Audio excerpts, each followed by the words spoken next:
Hello, everyone. And I just have to tell you, I am so excited for you to meet the man who's sitting beside me, an author, a speaker, a coach, a mentor, an extraordinary human being.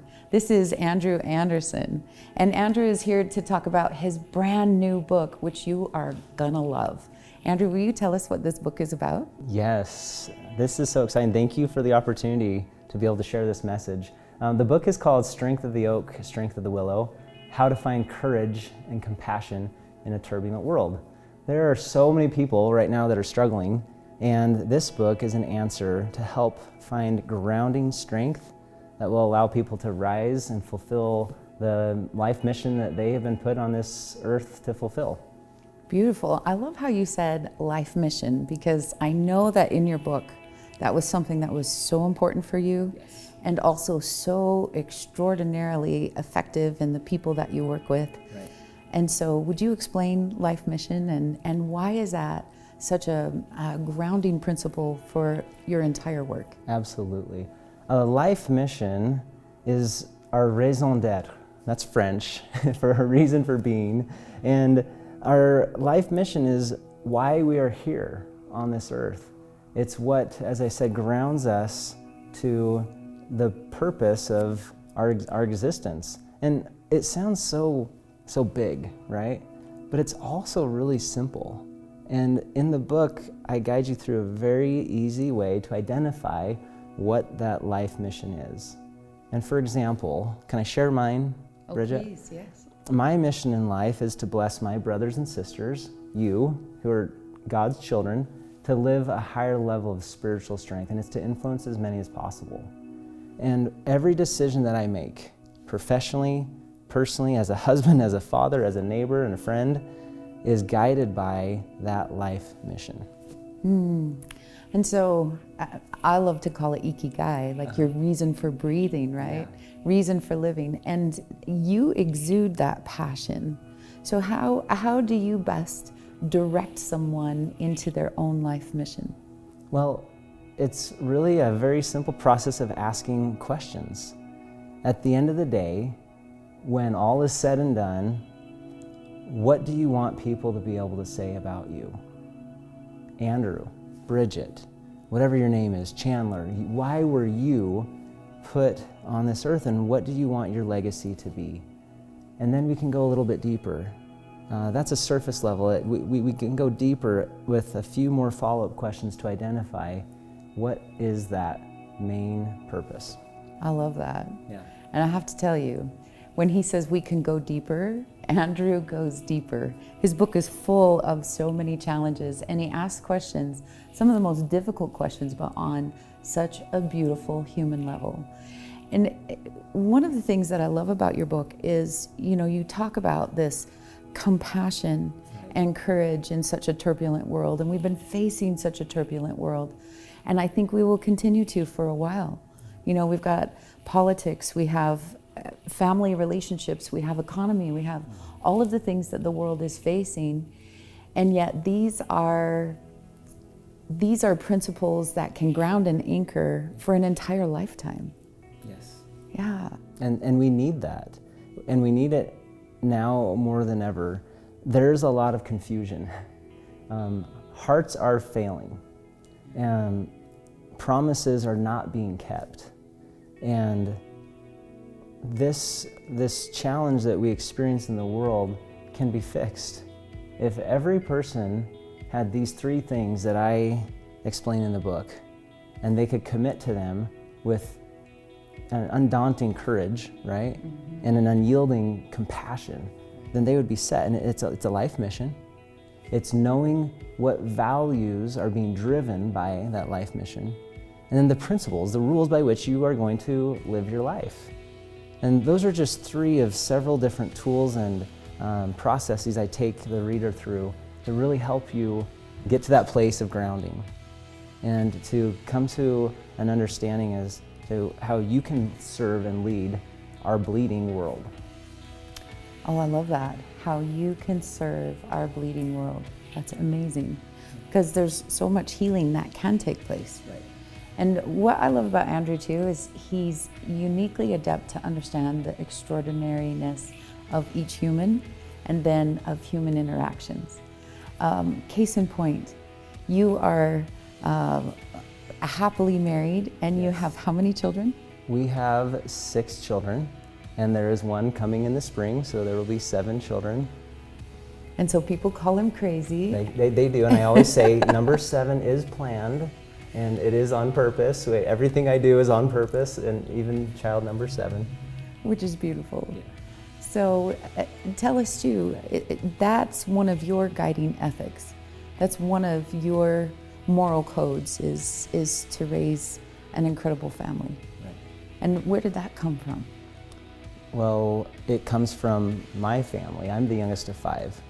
And we have a very tight-knit, imperfect, we offend each other and forgive each other often and fast, but that family value was just ingrained in us from our parents, and that comes from our belief in God. We believe that we are all children of a loving Father and Mother in heaven, and that we get to bring that blessing of family to everyone. And when I leave this earth, I could not stand before my Creator and say, well, I was so busy, or I can't have excuses. So when God asks me to do something, like write a book, or have a baby, or shift my career, there's only one option for me. Is it in alignment with my life mission? Mm-hmm. If so, then I know that it comes from God. And if not, then the answer is no. So when God speaks to my heart, then I am always able to move forward, and family is just one example of that. Oh, that's beautiful. Yeah. Because I know that you've been a fan of personal development for a long time. Yes. And so you have found a way in your own life to marry these extraordinary principles of life and family, legacy, yes, and self-mastery, like a continuous learning, which is amazing. What I find extraordinary and what I love too is that you have just a myriad of people from many different backgrounds and walks of life that get so fun, attracted. So fun, yeah. Yeah. So I love it. Male, female, lots of different ages. Young, old, professionals, stay at home, all kinds of people. So why this book? Why this one? Well, it was interesting because I had felt called to write the book, and I started writing it. I didn't know who I was writing it for or why. I just knew that it needed to be written. And it wasn't until I actually met you and really started to ask these questions that I was able to identify who that book was for. And in all things in our lives, I think we are best called to serve where we were at when we were in our lowest, most challenging point in our life. And so this book is for not just a 28-year-old young man that's living in his parents' basement with $9 in the bank account, that's, you know, his family's falling apart and going through hell. It's for anyone that's in a state of defeatism or feeling hopeless or wondering where to turn next. And because I was able to have enough angels and mentors and family and friends and people to surround me, I'm now wanting to give that back to whoever needs it most today. That's extraordinary. And you have been able, I mean, obviously, no longer in your parents' basement. Hallelujah. But tell us about some of the personal growth that you made to the point where you knew that you had come back with this elixir of life and that you were ready to serve. So what has your rise been? Oh man, I love how you said ready to serve. I don't know if we ever really feel ready, but we can feel whole. And whole doesn't mean perfect. It doesn't mean flawless. Whole doesn't mean we have everything figured out. Whole means that we're healed and we're healing. And I got to the point, I remember specifically, I was dating this wonderful woman, and I told her in, other words, it's not you, it's me. I told her, I feel like I'm still reliant upon you to give and to serve, and that wouldn't be fair for us to continue this relationship until I am at a point that I am whole and I can give fully. And I remember that was a turning point that I actually don't talk about in the book, so you're getting a little extra insight. Ooh, a little extra. That was a turning point where I realized it's not fair to her or to anyone else for me to make promises to lead and serve unless I'm in that state. And it didn't take a few more months from that understanding for me to ask the right people for help, to read the right books, and just trust that God would give me the resources I need or needed, right, to get to that place of healing. And once I felt like I was whole, complete, not perfect, but I was at a place where I could give and serve, then I was able to begin attracting the right people, the friends, eventually my beautiful wife, in ways that just kind of amazed me. And that is, those are miraculous events. And those are events that you'll read about in the book that are just really, really special to me. And everyone deserves to be able to have those kinds of experiences. Beautiful. So I'm going to tell you something special about Andrew is he's known as a breakthrough specialist, a breakthrough coach and mentor. And the reason is he can walk the talk. He's been where you may be now, but he has also developed himself to such a degree that he is in this capacity to serve now, which is beautiful. And you know, sometimes people want to write an expensive business card, or they want to build their platform so that they can be famous or make a lot of money. And what's beautiful is Andrew has all of those innate qualities. It's an easy thing for him because he is driven by values. And those values are strongly woven into the book, which is fantastic. So sometimes there are people that want to pull and create from, you know, what everybody else on the planet has said. We started calling some things Andrewisms. Yes. Because they're so profound, fresh, new insights, so specific for today's world. So would you tell us about, you know, not naming names, but give us an indication of where someone might come to you as a client when they're in the midst of struggle, Absolutely. drama. Can I drop an Andrewism as I share? Absolutely. We've often heard, and there's a lot of people we could quote having said this, that what we resist persists. And it was writing one morning on my couch in the dark before anyone woke up in my home that I wrote down, what we resist persists, and what we lean into, we learn from.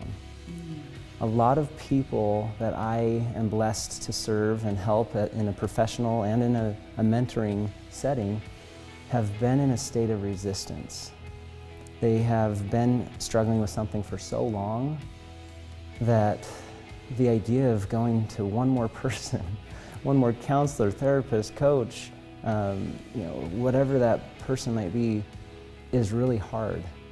And the people that come to me are often referred from someone who says, lean in. One more time. I know you feel like you're at rope's end, and maybe this is the last straw and your back is about to break. But if you'll lean in to this one awesome opportunity, one more conversation, right? Right. Then they make a promise. They say, I don't know what's going to happen for you, but I promise that you won't regret it. And my invitation for everyone that gets to watch this is to lean in. I know you've probably read books before about self-help and self-development, but if you can lean into one more, I promise that you're going to find something that you have needed for a very long time, and you'll be able to give that gift to others as you fulfill your life mission and serve our world. Tell everybody, like, what is it that you do? What makes you unique and special and different from so many other coaches that are out there today? If you ask the greatest three-point shooter of all time in the NBA, Steph Curry, how do you do it? He's going to say, I don't know, I just do it. And if enough people start asking you and enough people start breaking down your methods and your framework, then there's some really powerful insights. And what makes me unique is I bring something that gives each individual choice. And that's what I think spiritual strength really is all about. If you want spiritual strength, you have to be free. And freedom doesn't come unless you have choice.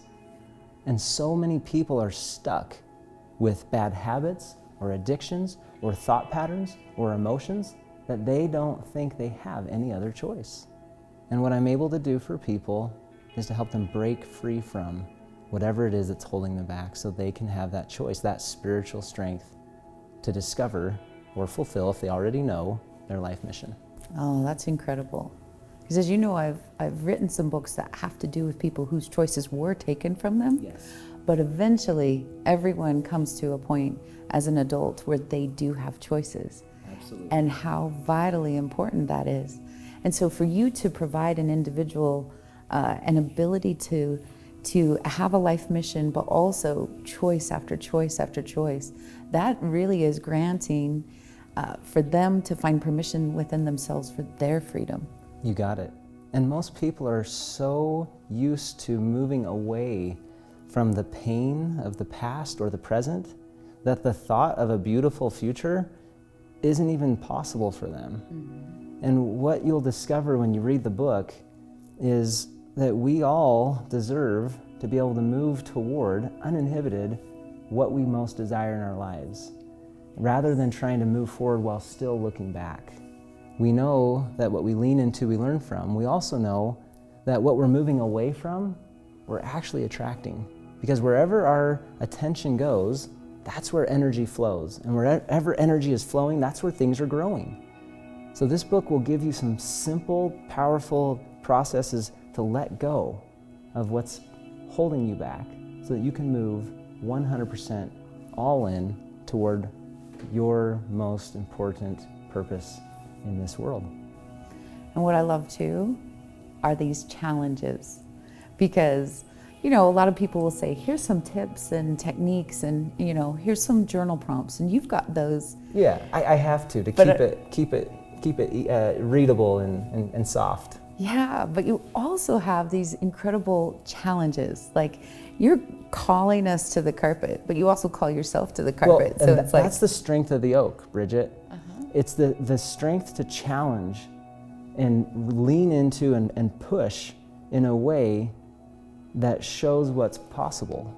And on this other end of that spectrum, we have that complementary Willow strength, which is, I'm going to also invite you in.